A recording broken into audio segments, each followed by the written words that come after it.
Hey guys, रोनो केंशिन के episode 5 के explanation video में आपका स्वागत है। तो लास्ट वीडियो हमने देखा था कि कैसे सेंगाकू और केंशिन के बीच में एक बहुत ही खतरनाक लड़ाई हुई थी, जहाँ पे शिष्यो इन सभी का यूज करके केंशिन के मूव्स को सीखना चाहता था। वहीं वो बच्चा इजी अपने माँ के बदला लेने के लिए इसी तरफ आ रहा है। तो अब स्टोरी में आगे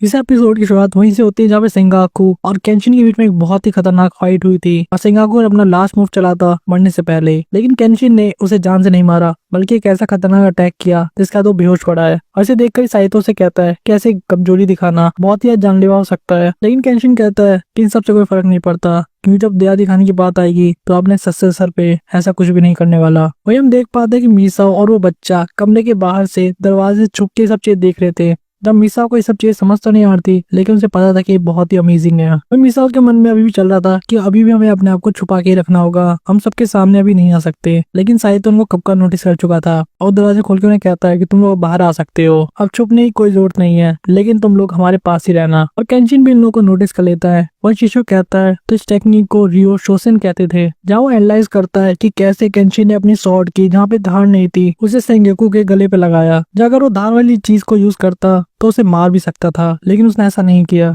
और शिशु उसके हंसने लगता है क्या कि मैं तुम पर बहुत निराश हूँ। मैंने सुना था कि तुम रोनी बन चुके हो और तुमने कसम खाई है तुम किसी की जान नहीं लोगे। विश्वास करना काफी मुश्किल था, लेकिन अब मैंने अपनी आंखों से देख लिया है कि अब तुम्हारी बस की नहीं है मुझे हराना। और इसी तरह शिशिन कहता है कि मैं इस बोरिंग फाइट में बिल्कुल इंटरेस्टेड नहीं हूँ। और एक चुटकी के साथ ही हम देखते हैं ऊपर सीढ़ी पर से खुफिया रास्ता सामने आ जाता है, जहाँ की तरफ शिशु जान लगता है, ये कहते हुए कि हम वापस क्योटो में ट्राई करेंगे, तब तक तुम हितोकोरी बन जाना। ये सुनकर शिशु अपनी तलवार उठाता है। ये सुनकर शिशु अपनी तलवार उठाता है, जिसे देखकर मिसाओ काफी डर जाती है, लेकिन वो तलवार को सीतो की तरफ फेंक देता है, ये कहते हुए कि तुम केंशिन से लड़ो। ये सुनकर सीतो काफी खुश हो जाता है। शिशु से जाते हुए कहता है कि तुम इसे अपनी टेनकेन की टेक्निक दिखाओ एज अ इनाम। ये सुनकर सीतो काफी खुश हो जाता है। शिशु से कहता है कि इसके साथ अच्छे से खेलना और अपनी टेनकेन टेक्निक भी दिखाना एज अ इनाम जिसने रियो शोसेन मुझे दिखाई है। और जैसे ही केंशिन उसका पीछा करने की कोशिश करता है, सीतो आगे बढ़ जाता है कहते हुए कि आपकी परमिशन से मैं बिल्कुल ऐसा करूंगा। और शिशु से बाय कह के वहां से चला जाता है। जब मिसा उससे गुस्सा होकर कहती है कि तुम ऐसे खड़े क्यों हो, जाओ के पीछा करो उस पट्टी वाले आदमी का, वो यहाँ से जा रहा है। देखते हैं कि वहाँ पे बहुत ही तेज हवा चलने लगती है, जहाँ पे केंशिन अपनी शॉर्ट की का यूज कर रहा था इससे लड़ने के लिए, लेकिन पीछे का साइतो कहता है इसका कोई फायदा नहीं, क्योंकि मैं भी काफी देर से ट्राई कर रहा हूँ, इसका इसके ऊपर कोई असर नहीं पड़ता। लेकिन मिसा वहाँ जमीन पे गिर जाती है। और यहाँ साइतो एक्सप्लेन करता है कि इसके पास ना फाइटिंग की है, ना किलिंग की और ना ही शॉर्ट की, जो एक तरीके की पावर होती है। वही दूसरी तरफ शिशु बाहर जा चुका था। उसके साथ उससे पूछती है कि टेनकेन क्या है जिसके बारे में आप कह रहे थे। जहाँ शिशु से बताता है कि एक निक नेम है जो कि इसलिए दिया गया था क्योंकि भगवान के द्वारा उसे एक ऐसा टैलेंट मिला है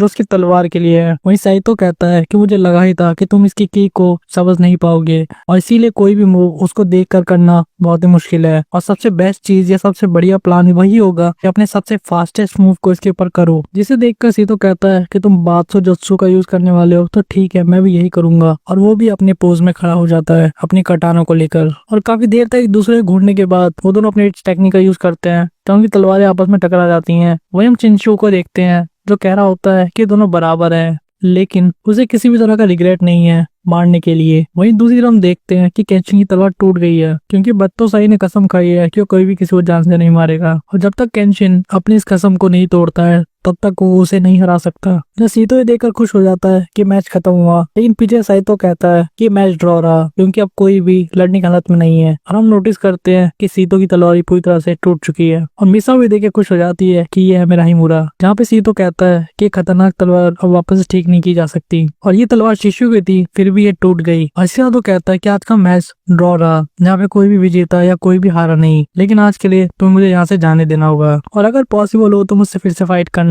तब तक के लिए तुम एक नई शॉट को ढूंढ लो। उनके सामने से चलते हुए सीतो बाहर निकल जाता है, जहाँ पर हम देखते हैं कि सेंगाकू के आदमी खड़े थे जो उससे पूछते भी है कि वहाँ हुआ क्या। उसके बाद सीतो ने बताता है कि वो अंदर पड़ा हुआ है, वो हार चुका है। और उन लोग के पूछने पर क्या उन्हें आगे क्या करना चाहिए वो थोड़ा सोचता है, और फिर उसे लगता है कि शिशु क्या करे उनके साथ। उन्हें कहता है कि जब तक उन्हें पूछ के बताएगा वो वहीं पे रुके, और वो भी काफी जल्दी में कह के वहां से निकल जाता है। और हम देखते हैं कि उसकी शॉट टूट चुकी है, और मिसाओ ये चीज कह रही होती है अब क्या होगा। वही साइतो कहता है कि तुम्हारी वजह से शिशु भाग गया, लेकिन केंशिन हंसते हुए कहता है कि हम एक दूसरी शॉट वापस से बना सकते हैं और शिशु से दुबारा लड़ाई कर सकते हैं। और वैसे भी सिंह सेत्सु से अभी के लिए शिशु जा चुका है, जिसके लिए केंशिन काफी ज्यादा खुश है। वही हम पास पड़े हुए सेंगाकू को भी देखते हैं, जो कि मरने की हालत पे था, और इजी अपनी स्वॉर्ड को उसकी तरफ कर देता है, ये कह के कि अभी भी सांस ले रहा है। जहाँ एक तरफ तो सेंगाकू मदद मांग रहा था, इजी को सारी चीजें याद आ रही थी जो चीजें उसने उसके माँ बाप, उसके गांव वाले, उसके भाई के साथ किया, और बदला लेने के लिए इजी अपनी तलवार को उसकी तरफ ही कहते हुए बढ़ा देता है कि मर जाओ सेंगाकू। लेकिन साइतो से ये कह के रोक लेता है कि मुझे अब इससे बहुत सारे सवाल करने हैं, तुम इसे अभी मार नहीं सकते, और इजी को उठा के पीछे फेंक देता है। लेकिन इजी भी उठ के कहता है कि तुम मेरे रास्ते मत आओ। लेकिन साइतो कहना था कि बेवकूफ, बदले के लिए इसकी जान लेना 1873 में ही बंद हो चुका है, और इसके साथ ही इसको इंटरोगेशन में टॉर्चर करना ज्यादा अच्छा होगा सिर्फ इसको नींद में मार देने से। लेकिन इजी भी काफी ज्यादा गुस्से में था, उसे कहता है कि इसे क्या सजा मिलेगी इससे मुझे कोई फर्क नहीं पड़ता, इसे मुझे अपने हाथों से मारना है, तभी जाकर मेरे माँ बाप को शांति मिल पाएगी। लेकिन केंशिन उसे तलवार उठाने से रोक देता है और उसे कहता है कि मरे हुए लोगों को बदला नहीं चाहिए, बल्कि खुशी चाहिए जो लोग वो पीछे छोड़ के हैं, और इन छोटों हाथों से ऐसा काम नहीं होना चाहिए, क्योंकि टाइम के साथ ये हाथ बड़े होंगे और जब तुम जवान होगे तो ये हाथ ताकतवर होंगे। लेकिन उसका यूज तुम शिष्यों के आदमी की तरह किसी को दबाने के लिए नहीं, बल्कि लोगों की रक्षा करने के लिए करना। तुम बाकी गांव वालों की तरह कायर मत बनना किसी वायलेंस के आगे, बल्कि तुम उसके सामने खड़े हो जाना और बाकियों की रक्षा करना। तुम्हें अपने बड़े भाई के जैसे बनना है, जिसने अपने आखिरी दम तक दूसरों की भलाई सोची, और तुम्हें बस लाइफ में अब खुश रहना चाहिए। ये सुनकर इजी काफी याद रोने लगता है। मिसाओ भी ये देख के खुश हो जाती है कि चलो यहाँ तो काम हो गया, और वो अपना रुमाल भी इजी को देती है, ये लो, इसका यूज करके अपने आंसू पोंछ लो। लेकिन वो उसका यूज करने की जगह उसके कपड़े में अपना नाक पोंछ लेता है। ये देखकर मिसाओ पागल हो जाती है। वही साइतो कहता है कि काम अभी खत्म नहीं हुआ है, और हम देखते हैं कि शिशु काफी ज्यादा आगे पहुंच चुका है। वह उसकी फ्रेंड कहती है कि अभी तक सीतो यहाँ पर नहीं आया, वो लेट हो गया है, कहीं वो हार तो नहीं गया। जिस पर शिशु से कहता है कि नहीं, ऐसा नहीं हो सकता, और हम तभी देखते हैं कि सामने से सीतो हाथ हिलाते हुए कह रहा होता है, शिशु-सान मैं यहाँ हूँ। ना सीतो उसे उसकी स्वॉर्ड वापस करता है और कहता है क्या मुझ पे गुस्सा मत करना, आपको गुस्सा होना है तो केंशिन पे करना। लेकिन शिशु उस तलवार की हालत देख के सोचता है कि आखिर कैसे साकाबात्सु तलवार ने नागासोनी दात्सु का ये हाल किया, और मन में सोचता है शायद मैंने उसे ज्यादा ही हल्के में ले लिया। वहीं भी उसकी फ्रेंड कहती है तुम्हारे हाथ लगता इतने मजबूत नहीं है जितना कि तुम्हारा दिमाग, और उसे बताती है कि कोतात्सु बहुत ही ज्यादा फेमस तलवार है,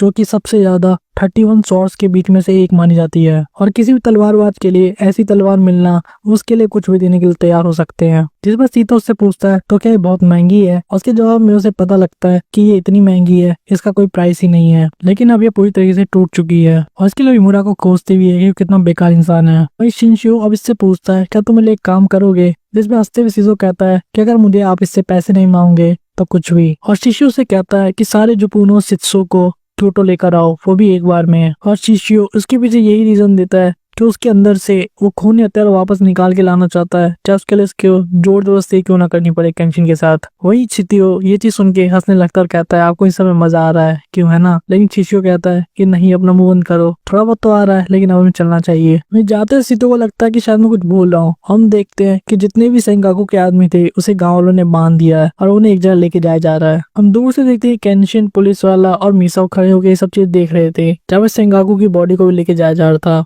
गाँव वाले काफी खुश थे। मिसाओ कहती है कि इनके अंदर की हेटेड अब बाहर आ चुकी है, मुझे देख के उतना अच्छा नहीं लग रहा। वही अब मिसाओ कहती है कि तुम्हें भी देख के थोड़ा सा अजीब फील होता है मुझे, तुम्हारी पर्सनैलिटी काफी अजीब है। वही साइतो अब जाने लगता है इजी को लेकर, जिस पर केंशिन पूछता है कि इसका क्या। इसके जवाब में वो कहता है कि मैं इसे अपने साथ ले जाऊंगा, और बताता है कि टोक्यो के साथ रह सकता है जब तक ये सभी चीजें ठीक ना हो जाए कंट्री में, और उसके बाद वो सोचेंगे इसके फ्यूचर में क्या करना है। केंशिन के पूछने पर कि टोक्यो क्या है, वो उसे बताता है इसकी वाइफ का नाम है। जिसे सुनकर वो दोनों पगला जाते हैं। इन दोनों को विश्वास नहीं होता कि इसकी शादी हो चुकी है। इससे एक बार वापस पूछते हैं और वो कहता है हाँ ये सही बात है, और वो कहता है कि तुम चिंता मत करो, इजी को मैं उसी के पास छोड़ आऊंगा, और उसे तुम्हें कब नहीं समझना चाहिए, वो इसका अच्छा ध्यान रखेगी। लेकिन केंशिन और मिसाओ डिस्कस कर रहे हैं कि जिसने इससे शादी कर ली वो तो बोधिसत्वा होगी। वहीं साइतो जाते हुए केंशिन से कहता है कि तुम्हें मेरी चिंता करने की कोई जरूरत नहीं है, लेकिन मैं चाहता हूँ कि तुम क्योटो सीधे जाओ और जाते हुए अपने हितोकोरी हथियारे नेचर को वापस अपने अंदर लेकर आओ जो कि पहले था, क्योंकि तुम अभी तक समझ आ चुका होगा कि शिष्यों को या उसके आदमियों को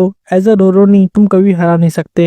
ये एक बेवकूफी है, और अच्छी बात है कि तुम्हारी कटाना टूट गई। और जाते उसके कंधे पे हाथ रखते बस इतना ही कहता है कि मैं भरोसा रखता हूँ कि तुम अपने खुद को पहचान सको जैसे तुम पुराने समय में थे और वैसे ही बन सको। और वहां से चला जाता है। इजी भी उसी के साथ वहां से चला जाता है, जहाँ हम देखते हैं कि इजी उससे कहता है कि मैं गांव छोड़कर जाने से पहले एक जगह जाना चाहता हूँ सेंसेई। ये सुनकर साइतो से कहता है कि मैं तुम्हारा मास्टर नहीं हूँ। वह मिसाओ को देखते हैं जो कि केंशिन को कह रही होती है कि वो सारे लोग यहाँ से भाग गए, जिसका ये मतलब है कि तुम जीत गए एक तरीके से। और साइतो की बातों को दिल पर मत लो, खुशी मनाओ क्योंकि हम जीत गए। और जब तुमने अपनी आंखें वैसे कर ली थी एकदम फोकस सही से लड़ते हो, तुम बहुत ही कूल लग रहे थे। लेकिन उस टाइम पे तुम देखने में काफी गुस्सैल और डरावने भी थे, इसीलिए जब तुम ऐसे रहते हो तभी अच्छे लगते हो, एकदम सिंपल और नाइस। और मुझे तुम ऐसे ही अच्छे लगते हो। लेकिन केंशिन कहता है ऐसे कोई फर्क नहीं पड़ता कि मैं तुम्हें कैसा अच्छा लगता हूँ। ये सुनकर मिसाओ कहती है हाँ ये बात तो सही है, मैं जानती थी, लेकिन ये बहुत ही रूड चीज है ऐसा कहना। और इसी के बाद केंशिन भी अब वहां से जाने के लिए तैयार हो जाता है। मिसाओ कहता है कि हमने काफी सारा समय यहाँ पे खराब कर दिया है, तो अब हमें यहाँ से जल्दी जाना चाहिए क्योंकि शिशु के आदमी तब तक अटैक नहीं करेंगे जब तक क्योटो ना पहुंचे,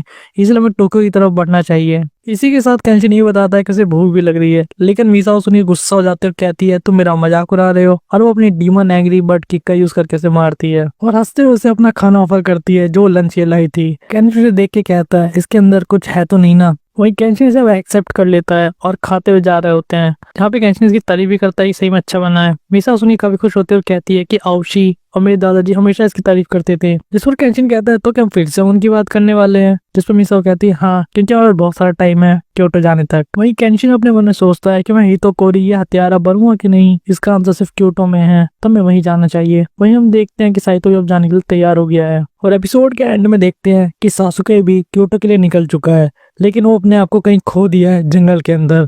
और इसी के साथ ये एपिसोड यहीं पे खत्म हो जाता है। इसी पॉइंट के साथ रोनो केंशिन के इस हिंदी एक्सप्लेनेशन वीडियो को यहीं पे खत्म करते हैं। आने वाले वीडियो में हम देखेंगे कि केंशिन और कौन कौन सी पॉसिबल एनिमी से लड़ने वाला है, और साथ में मिसाओ आओशी को ढूंढ पाती है या नहीं, और साइतो क्या करने वाला है, वहीं शिशु का क्या प्लान है। तो ये सब चीजें जानने के लिए और हिंदी एक्सप्लेनेशन को देखने के लिए हमारे चैनल को सब्सक्राइब कर लीजिए, इस वीडियो को लाइक कर दीजिए अगर आपको अच्छी लगी हो। आप कमेंट करके बता सकते हैं आपको और कौन सी वीडियो चाहिए।